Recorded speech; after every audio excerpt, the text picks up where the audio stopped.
students, welcome to maths class. In previous module, we have discussed when two triangles are congruent, and when two triangles are congruent, then all of the 6 corresponding parts of one triangle must be equal to the another corresponding parts of another triangle. Now, let's see, is it necessary that every time we have to check whether all of the 3 angles and 3 sides are equal and then the triangles will be congruent? Is it really so? No.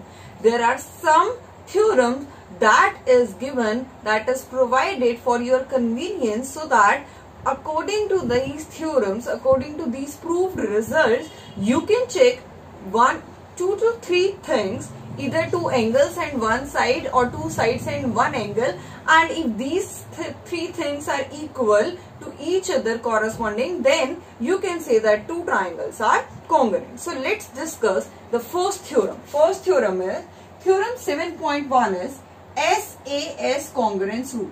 The name is congruence, means overlapping or completely covering each other. Now what do you mean by SAS? In a triangle, 2 things are there, side and angle. So I am denoting S, I am denoting the sides by S, and I am denoting the angles by A. Now what does this mean? SAS, it means first I am taking side of one triangle, then I am taking angle of that triangle, and then I am taking side. It means if I am taking, let's write the theorem that if 2 sides, I am taking 2 sides and one included angle between the sides of a triangle are equal to corresponding 2 sides and one included angle of another triangle, then the 2 triangles are congruent. Okay, now I am repeating the statement. I am saying if 2 sides and one included angle between the sides of a triangle. So let's understand with the help of a figure. This is the triangle ABC.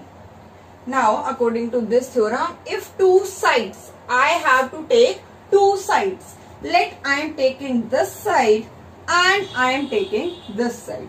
These 2 sides I have taken. For example, now 2 sides and one included angle between the sides. Between these 2 sides that I have taken, which is the included angle? What is the angle that is in between these 2 sides? Very good. This is the angle only, because on this angle, see, one arm is this side and one arm is this side. So I have to take the included angle between the 2 sides. I cannot take this angle, because if I am taking this angle, then first arm is this, but second arm is this. But this is not my required side.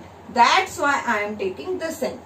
So if 2 sides and one included angle of a triangle are equal to corresponding 2 sides and one included angle, it means if you are,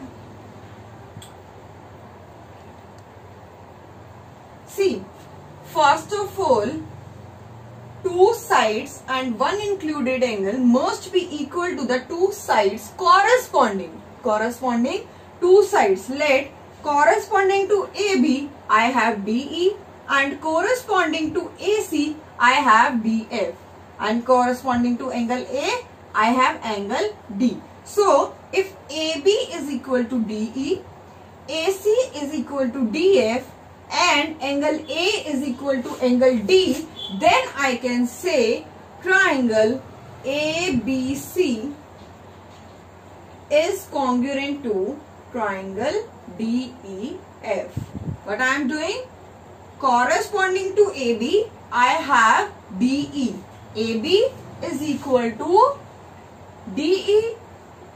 Then angle A is equal to angle D, and then AC is equal to DF. So check, are these things corresponding or not? AB is equal to DE. Corresponding to AB, I have DE.